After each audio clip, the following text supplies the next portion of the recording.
We know very little about the man who more than 500 years ago controlled a vast territory from the Urals to the Danube and the Baltics. We don't even know when he was born. Antique authors wrote that when he died, he was 110 years old. Of course, this can be attributed to the realm of legends, but there is no doubt that by attributing to him such a solid age, the mythmakers thereby expressed their respect for the great king of the Ostgoths Ermanarich. This pagan came from the noble Gothic family of Amal. Once the representatives of this dynasty ruled all the Goths, but from about 270 years in their subordination remained only the eastern part of the warlike people, that is, the Ostgoths. At the beginning of our era, the tribes of the Goths advanced from their native Scandinavia, where there was no longer enough food for all, on the expanses of Eastern Europe. For 2.5 centuries they created a powerful tribal alliance, subjugating vast territories, and seriously threatened the Roman Empire. Goths were excellent warriors. Their foot hordes easily coped with the resistance of the indigenous inhabitants of the conquered lands.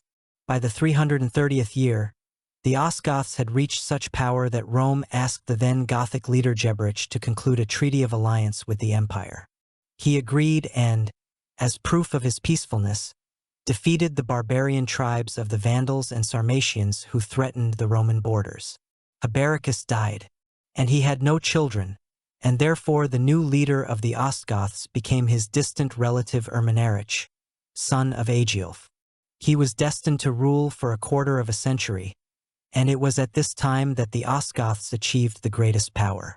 Ermanarich managed to create what his Roman contemporaries called a regnum, that is, a kingdom. Of course, in this proto-state there was no apparatus of government and other signs of a real state machine. Nevertheless, it was a great step forward compared to a simple union of several large barbarian tribes.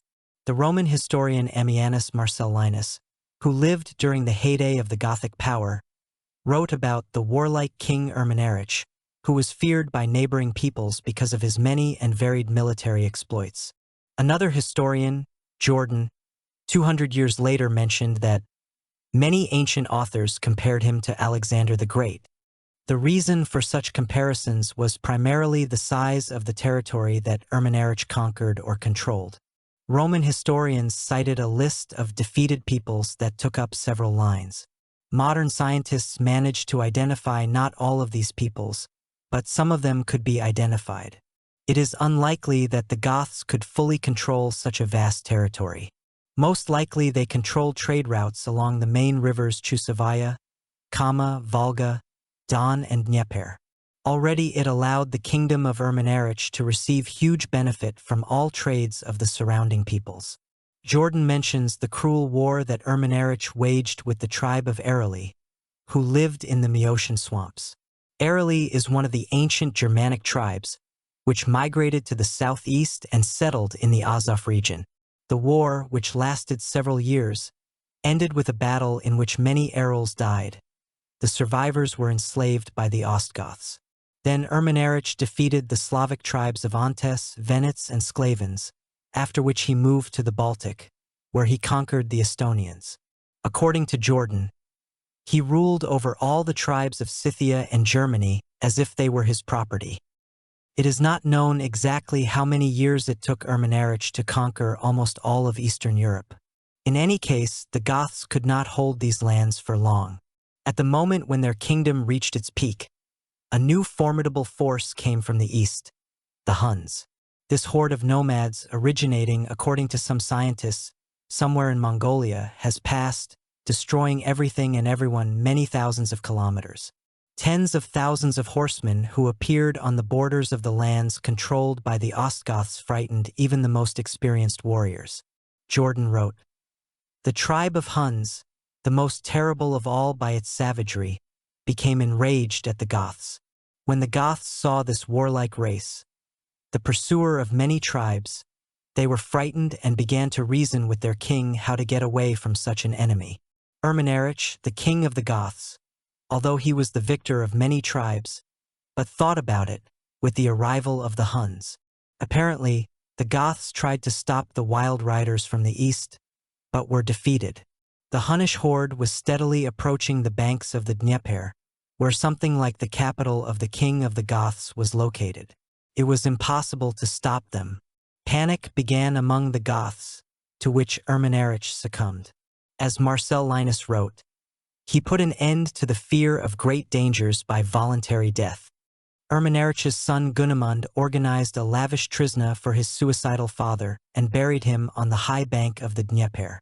Apparently, Ermanarich's suicide did not please his descendants, so for the next 2 centuries there appeared a more romantic version of his death, which was voiced by Jordan. According to him, the cause of the death of the king of the Goths was 2 Rosamunds. Modern historians argue who the ancient chronicler called Rosamunds. Some believe that these are representatives of the tribe conquered by the Goths, while others argue that Rosamunds is the name of the court position or a narrow circle of those close to the king.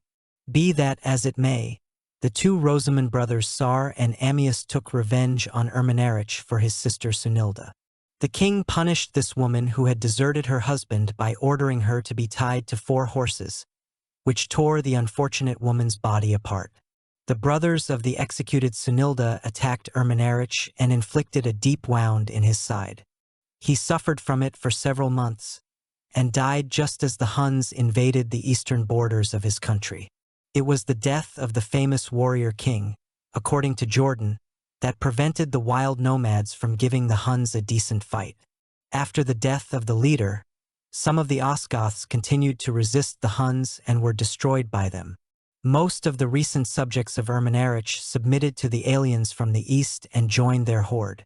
The Huns resumed their slow but inevitable march westward. They were finally stopped only at the Battle of Catalonian Fields. By that time Ermanarich had already firmly settled in the legends and myths of the Germanic peoples. In Old English legends and Scandinavian sagas, there are characters whose names recall the king of the Ostgoths, and their exploits echo the deeds of the historical Ermanarich.